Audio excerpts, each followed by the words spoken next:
There's all sorts of claims, confusions and downright lies during the rounds in the lead up to the referendum.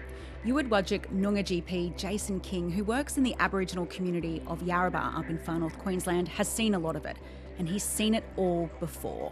It's like we're back in 1992, with the Mabo decision, that they're going to come for your backyard. They're going to come for your sheep station and your wheat farms. And I think underneath this is a really poor, really amateur understanding of land title and native title. But also, again, this fear-based politics. It's not about one person gaining more than the other. As referendum day draws closer, misinformation and disinformation has become a huge issue in this campaign, with both sides accusing the other of either hiding the truth or spreading untruths. We thought this was a good moment to take a closer look at how the campaigns are going, dissect the polls, which have been trending down for yes, and take a look at why false claims and fear seem to have taken hold over facts. Hey, I'm Carly Williams. I'm a Quandamooka woman and the National Indigenous Correspondent with the ABC, joining you from Gadigal land of the Eora Nation. And I'm Fran Kelly, here with Carly on Gadigal land in Sydney. And this is the Voice Referendum Explained. And on the 14th of October, yes! We in fact need ears in Canberra, not a voice. Fear is a powerful emotion, but it's not one that advances a country.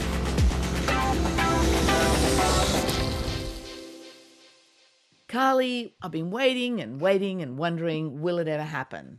And then finally it did. John Farnham's hit song, You're the Voice, a song pretty much all of us know and love, is the soundtrack to the Yes campaign social media ad. We have the chance to turn the pages on. It's kind of tailor-made for this historic vote, but will it be enough to convince Australians to vote yes to an Indigenous voice? The actual selection of the song was absolutely brilliant and really important. It probably should have been in place a long time ago. If that was a theme that everyone was hearing and that theme then was applied to a number of creatives, it would have helped. It's basically great creative, great song, too late. That's the problem.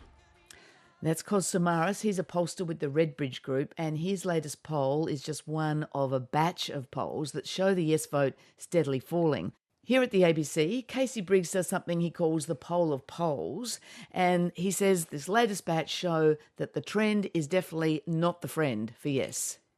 Rather than tracking any single poll, we watch all of them at once. It gives us much more information about where things are trending.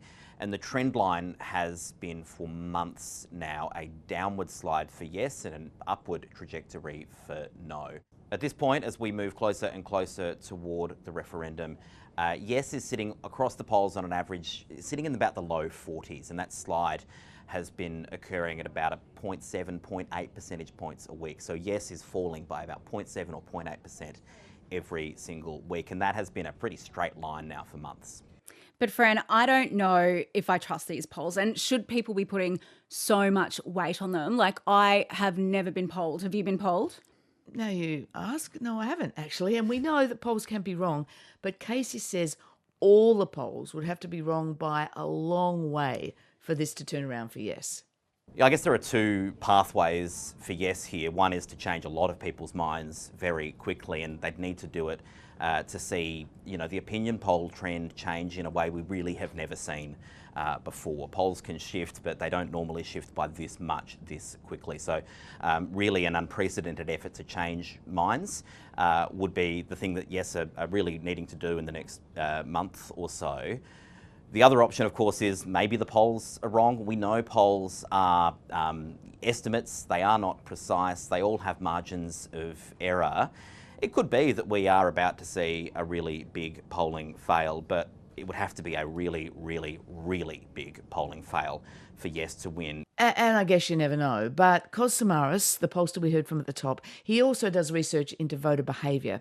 And he says the Yes campaign got it wrong right back at the start when they enlist the backing of some of our biggest companies and sporting codes. At the core of the problem, from my opinion, is the way they have structured the entire campaign. They have the wrong messages to the wrong audiences. This referendum was always going to be decided in our large capital cities, but in the outer suburbs and peri-urban parts of our country. And it's there where the support is declining rapidly. So what we do know is that within parts of Australia, particularly within lower income communities, the trust towards corporate Australia is at an all-time low. Social license between those communities and those companies is completely broken. So using successful Australia to communicate to unsuccessful Australia was not the right approach. But Fran, there could always be the case that the polls are missing certain parts of communities. At the beginning of this campaign, the Yes team and the No team said that they had high hopes for winning the multicultural vote. Kosamaris says that vote's actually split. Australians from diverse backgrounds who have arrived in this country over the last 20 years are very big supporters of the Yes proposition. So thinking of Indian Australians, Australians from the Middle East and so on.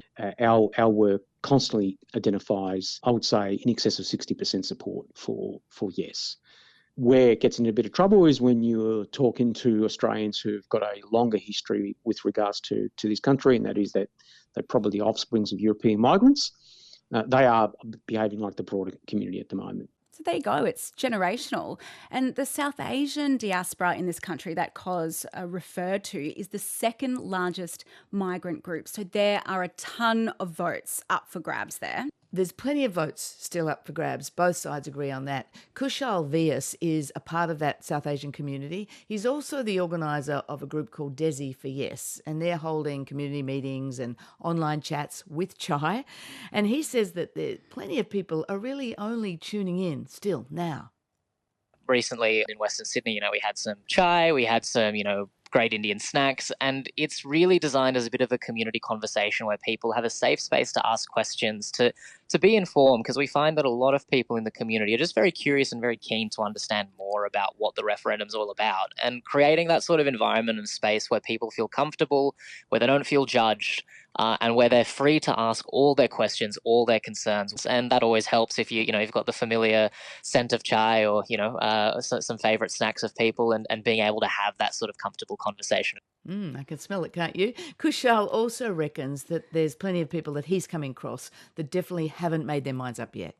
I think there are many undecideds, and I think that's where, whilst the polling is obviously very disheartening from our perspective at the moment, I think where the hope still lies is the fact that from the conversations we're having, there are a lot of people who are undecided who are only now starting to become a bit more alive to what the referendum is all about and what's actually happening on October 14.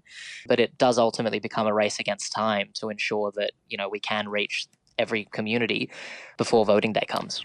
And the No camp is also after that multicultural vote. Jamal Dode, he is a former candidate of the United Australia Party, but he's now running a campaign called Multicultural Voices Against the Voice. He's worried that the Voice would be divisive and divide the country because it's one group getting something that another group, Migrant Australia, is not.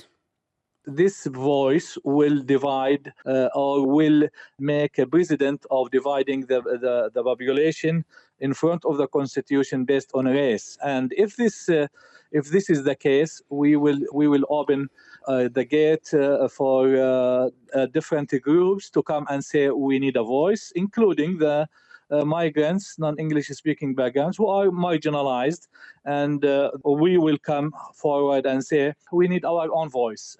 And that's very much the message coming from the official, the formal No campaign too, that this referendum will be divisive. In fact, Senator Jacinta Nabigiba-Price, she's sending out personal text messages to voters far and wide saying this. A friend sent me a screen grab of that. It's doing the rounds. Yeah, it says, vote no, this referendum is risky, it's divisive. And there's also a link in it too. Yeah, what was the link for? For people to apply through the Liberal Party for a postal vote application, because both sides are really attuned to the dangers of low voter turnout here. Oh, they think no one's going to show up. But back to Kushal from Desi for Yes, and he's really concerned about the amount of misinformation that's out there. Whilst personally, I haven't seen necessarily a massive targeted structured campaign for the No side in migrant communities, the constant struggle that we're always going to face is the speed at which misinformation, lies and fear can spread is is much more fast than the message of hope and love and empathy. So we're operating at two different speeds there, and in that sense, it's always hard to be playing catch up. So, Carly, before we go any further, I think we better get our definitions straight. Misinformation and disinformation, how are they different? Yes. So misinformation is when people are sharing inaccurate or false posts and they don't realise it's inaccurate. Disinformation is when people on purpose are sharing misleading and incorrect posts to cause harm and confusion and, with intent. Yeah, okay. So they're trying to cause doubt and harm, really. I spoke to Elise Thomas. She's an analyst at the Institute for Strategic Dialogue, which is a think tank that looks at disinformation globally. She says it's really hard to quantify the amount of misinformation and disinformation out there in this campaign, but a referendum generally, she says, is ripe for this kind of activity. The referendum campaign is fertile ground for disinformation because of particularly with this referendum, because there is kind of an information vacuum in terms of the ultimate form of the voice. Because of this process where, the government has decided that first we will have the vote on whether the voice is in the Constitution and then the details will be decided in legislation further down the line, that does leave an information vacuum, which it is very easy for people to fill with misinformation and disinformation and bad faith speculation. We've spoken to a number of experts in this field who say there appears to be a lot more disinformation out there with the no message. Now, to be clear, this is not information coming directly from the formal or official no campaign. It's just people spreading no messages and conspiracy theories. But like Kushal said, once it appears, then it spreads really quickly. And that's exactly what Elise says that she's found on TikTok, which is where all the younger voters are. But hang on, aren't the younger voters, the polls tell us the younger voters are the ones voting yes. Yeah, that's why it's confusing. I was quite surprised with what I found on TikTok. The No campaign seems to be doing much better there than I would have expected. I think part of that is a very energetic campaign, which is being run by the official No campaign. There are also, a significant number of TikToks and TikTok accounts which are spreading either outright disinformation, things like the idea that it's part of the Voice, for example, is part of a UN agenda. It's a land grab. It's sort of the World Economic Forum coming to steal your backyard, that sort of stuff. So all the people that know what they're talking about in this space tell us largely that the official No camp is running rings around the official Yes camp's social media strategy. Yeah, they went out hard and they went out early and they filled the space. Yeah, but the Yes campaign tells us that their focus is more on the ground. They've got, 30,000 people door knocking, 250,000 homes, trying to win the hearts and minds of Australia one cup of tea at a time. It's a more personalised approach. It's a kitchen table campaign. But Carly, people, I have to say, some people are going to extraordinary lengths to get this referendum up. 20 years ago, you probably don't know this, but AFL legend, Indigenous player Michael Long, did what he called the long walk. He walked from Melbourne to Canberra to advocate for Indigenous rights. John Howard was the Prime Minister back then. Well, Michael Long has done it again because he's so passionate about the voice.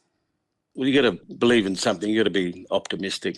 And I still think on the way we've walked, there has been enormous support, and we've got to play our part. And that's all we're doing. We hope that we can capture the hearts and minds of people about what the voice is about, what we're trying to do for change. Where's the love? We need to be part of the decision making. We need to be part of that discussion. We're not only going to gain 200 years, but 65,000 years of history. They've left the firstborn off the Constitution. They've left the firstborn off our birth certificate here as the most important document. That's Michael Long, and he's walking for yes. Next episode, we're going to take a look at how Indigenous Australians are voting in this referendum. Yeah, it's a question I get asked quite a bit. I think people want to listen to mob now, and so they're asking us, how are you voting? Because it'll inform what they do. It's not an easy answer. That's next week. And you can subscribe so you never miss an episode. You can also find us on the ABC Listen app and on iView. See you, Carly. Bye, friend.